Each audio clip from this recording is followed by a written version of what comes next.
অনেক কিছুই তোমাদের সাথে বলে ফেললাম। আমার এই কষ্টগুলো যদি তোমাদের মন ছুঁয়ে থাকে তাহলে তোমরা প্লিজ আমাকে একটু সাপোর্ট করো, যেন আমি সেই পয়লা বৈশাখে এসেছি, এখনও বাড়িতে যাইনি। ভাবলাম তোমাদের সাথে ছোট্ট একটা ব্লগ করি। আর এই যে দেখো, এখানে আমি মাছটা নেড়ে দিচ্ছিলাম, কেননা আমার মা একটু অন্য কাজে ব্যস্ত হয়ে গিয়েছিল। বেশ কয়েকদিন ধরে ভাবছিলাম যে ব্লগে এই কথাগুলো বলবো, বলাই হচ্ছিল না। আজকে সময় পেলাম তাই ভাবলাম তোমাদের সাথে শেয়ার করি আমার কথাগুলো। আসলে কী বলো তো, অনেক দিন ধরে আমার ভিডিওতে ভালো ভিউজ আসছে না, ভীষণ টেনশনের মধ্যে আছি, কেননা আমার এখনও অনেকটাই ওয়াচ টাইম বাকি আছে পূরণ হওয়ার। তোমরা সাপোর্ট করলে অবশ্যই হবে, তোমাদের সাপোর্ট ছাড়া আমি কিচ্ছু না। তো তোমরা প্লিজ আমাকে সাপোর্ট করো, যেন তাড়াতাড়ি আমার ওয়াচ টাইমটা কমপ্লিট করতে পারি। আর কিছু কথা বলবো তোমাদের সাথে, তো একটু পরে আমি তোমাদের সাথে সেই কথাগুলো বলছি। আসলে আমার মেয়েকে খাওয়াতে হবে, তো চলে এলাম খাওয়া দাওয়া করে। মেয়ের খাওয়াতে গিয়ে নিজেই খাওয়া দাওয়া করে চলে এলাম। তো যাই হোক, তোমাদের সাথে যেটা বলার ছিল সেটাই বলি। আসলে বেশ কয়েকদিন ধরে আমার ভিডিওতে একদমই ভিউস আসছে না। যারা আমাকে সাপোর্ট করছো তাদের কাছে আমি ভীষণভাবে কৃতজ্ঞ। আর যারা আমাকে সাপোর্ট করছো না, তারা প্লিজ আপনাদের কাছে হাত জোর করে দয়া করে বলছি যে আমাকে একটু সাপোর্ট করো, যাতে আমি আমার ওয়াচ টাইমটা কমপ্লিট করে মনিটাইজেশনটা করতে পারি। আসলে কী বলো তো, আমরা একটা ক্রাইসিসের মধ্যে দিয়ে যাচ্ছি। একটা কী বলবো, আমাদের নিজস্ব এখন কোনো কিছুই নেই। আমার হাজব্যান্ডেরও এখন ভালো কাজ নেই, ভীষণ চাপ, চারিদিক দিয়ে ভীষণ চাপ। মেয়েটাকে তো মানুষ করতে হবে ভালো করে, বলো। তো শ্বশুর শাশুড়ি আছে আমার শ্বশুর শাশুড়ি সবসময় বড়দের দিকে একটু বেশি টান। আমি বলবো না যে আমাদেরকে ভালোবাসে না, ভালোবাসেন, কিন্তু ওদের দিকে একটু বেশি টানে। তো যাই হোক, এই আস্তে আস্তে কোনোভাবে চলছে টিপটাপ করে। তো এইভাবে তো চলে না, কেননা আমার মেয়েটা আস্তে আস্তে বড় হচ্ছে, ওর ভবিষ্যৎটাও আমাদেরকে একটু ভাবতে হবে। তো আমার হাজব্যান্ডকে কিছুই করে দেয়নি এখনও। তোমরা যদি আমাকে একটু সাপোর্ট করো, একটু সাহায্য করো, তাহলে আমার ভীষণ ভালো হয়। একটাই স্বপ্ন যে আমার মেয়েটাকে একটু ভালো করে মানুষ করব। আর কি বলো তো, আমরা তো প্রেম ভালোবাসা করে বিয়ে করেছি, তাই ও কোনো টেনশনে থাকলে আমার একদম ভালো লাগে না। তো যদি আমি কিছু ইনকাম করে, কিছু রোজগার করে ওকে একটু সাহায্য করতে পারতাম, এটাই আমার কাছে অনেক বড় পাওয়া। তো তোমরা প্লিজ আমাকে একটু সাপোর্ট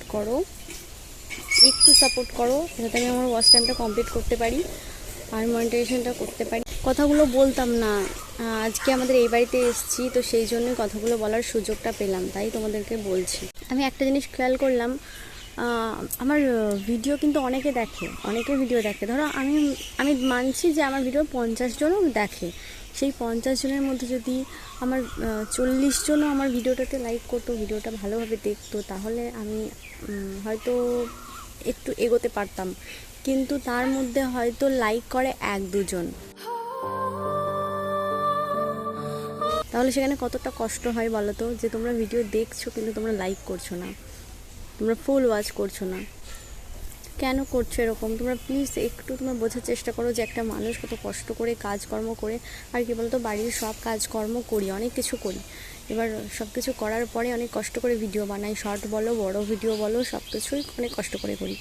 এবার তোমরা যদি ভিডিওটা না দেখো, না ওয়াচ করো, লাইক না করো, তাহলে কতটা কষ্ট হয়। তোমরা ভালো ভালো কমেন্ট করো, তোমরা এটা বলো যে আমি কি ভিডিও দিলে তোমরা সেই ভিডিওগুলো দেখবে, তাহলে আমি চেষ্টা করব সেই ভিডিও দেওয়ার। 1-2 জন আছে এত ভালো, এত ভালো ভালো কমেন্ট করে, আমি দেখেছি আমার প্রত্যেকটা ভিডিওতে বেছে বেছে প্রত্যেকটা ভিডিওতে লাইক করে, কমেন্ট করে। আর এখানে আমি তাদের নামটাও তোমাদেরকে দিয়ে দিচ্ছি।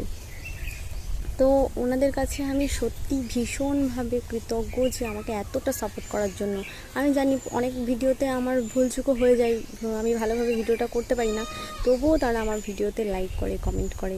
আসলে আমি ইউটিউব চ্যানেলটা জেনে শুনে খুলিনি। যেরকম সবার একটা ইউটিউব চ্যানেল থাকে, সেরকমই আমার একটা ইউটিউব চ্যানেল খোলা ছিল। আমি সেখানে কিছু না জেনে শুনেই আমার মেয়ের একটা ভিডিও আপলোড করি।